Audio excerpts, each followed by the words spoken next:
Who's an addict? Most of us do not have to think twice about this question. We know. Our whole life and thinking was centered in drugs in one form or another. The getting and using and finding ways and means to get more. We live to use and use to live. Our life in our life.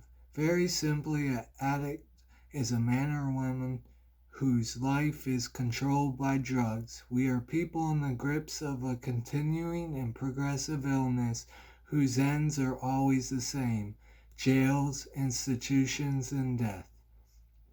Those of us who have found the program of Narcotics Anonymous do not have to think twice about this question. Who is an addict? We know. The following is our experience.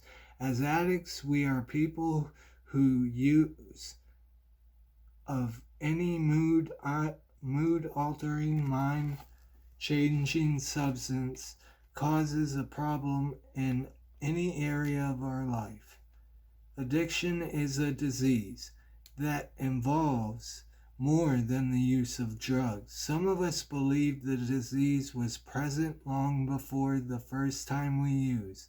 Most of us did not consider ourselves addicted before coming to Narcotics Anonymous. The information available to us came from misfortunate people. As long as we could stop using for a while, we thought we were all right. We look at the stopping, not the using. As our addiction progressed, we thought of stopping less and less.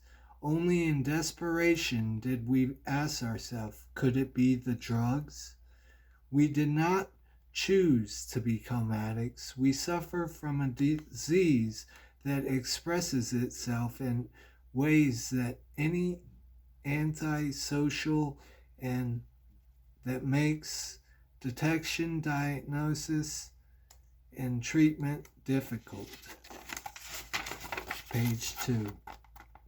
Our disease isolated us from accepting when we were getting, using, and finding ways and means to get more. Hostile, resentful, self-centered, self-seeking, we cut ourselves off from the outside world. Anything not completely familiar became alienated and dangerous. Our world shrank in isolation, became our life. We used in order to survive. It was the only way of life that we knew. Some of us used, misused, and abused drugs and still did not consider ourselves as addicts. Though through all of this, we kept telling ourselves, I can't handle it. Our misconception about the nature of addiction included visions of violence, street crime, dirty needles, and jail. When our addiction was treated as a crime or a moral deficiency, we became rebellious and were driven deeper into isolation. Some of the highs felt great, but eventually the things that we had to do to continue using reflected desperation. We were